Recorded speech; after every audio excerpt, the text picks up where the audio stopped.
Dans cet exercice, si on note grand C, l'événement, l'objet se trouve dans la commode, la probabilité de C est 1/2. Et quand l'objet est dans la commode, la probabilité qu'il se trouve dans l'un des 9 tiroirs est toujours la même, à savoir 1/9. Aussi, en notant TI, l'objet est dans le ième tiroir, on a que la probabilité d'être dans le ième tiroir quand on est dans la commode est égale à 1/9. Dans la question 1, on nous demande quelle est la probabilité que l'objet se trouve dans le 9e tiroir. Quand on nous pose cette question-là, notre réaction immédiate est « l'objet dans la commode ou pas ?» On est donc dans une situation typique d'utilisation de la formule des probabilités totales, où on va partitionner l'univers des possibles en la situation où l'objet est dans la commode et en la situation où l'objet n'est pas dans la commode. Et notre événement être dans le 9e tiroir est impossible quand on est dans la situation l'objet n'est pas dans la commode, et il est donc complètement inclus dans la situation l'objet est dans la commode.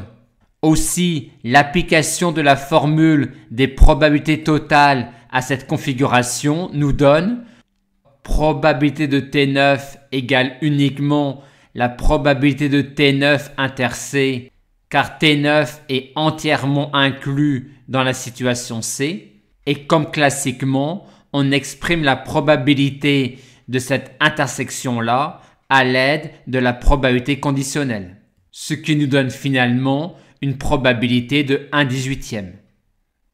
Question 2, on nous demande quelle est la probabilité que l'objet ne soit pas dans les 8 premiers tiroirs. Notre réaction immédiate en lisant cette question-là est de dire l'objet n'est pas dans les 8 premiers tiroirs si et seulement si. Aussi, en notant T18, l'objet est dans l'un des 8 premiers tiroirs. Son événement contraire est alors l'objet n'est pas dans les 8 premiers tiroirs. Et on va dire l'objet n'est pas dans les 8 premiers tiroirs si et seulement si.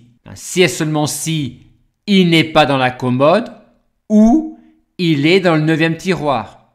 Et comme ces deux événements-là sont incompatibles, la probabilité de cet événement-là est la somme des probabilités de ces deux événements-là, ce qui nous donne finalement une probabilité de 5/9.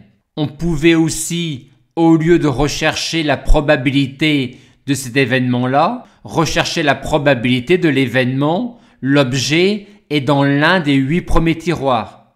Or, l'objet est dans l'un des 8 premiers tiroirs si et seulement si il est dans l'un des 8 premiers tiroirs. Et comme les événements TI sont 2 à 2 incompatibles, la probabilité de cet événement-là s'obtient en sommant les probabilités de ces événements-là, et chacune de ces probabilités-là est la même et vaut 1/18 comme la probabilité d'être dans le tiroir 9 qu'on avait trouvé à la question 1.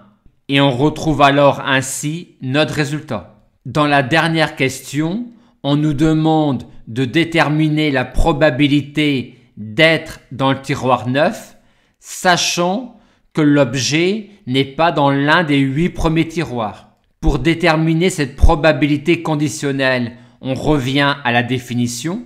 Je commence par lire cet événement-là.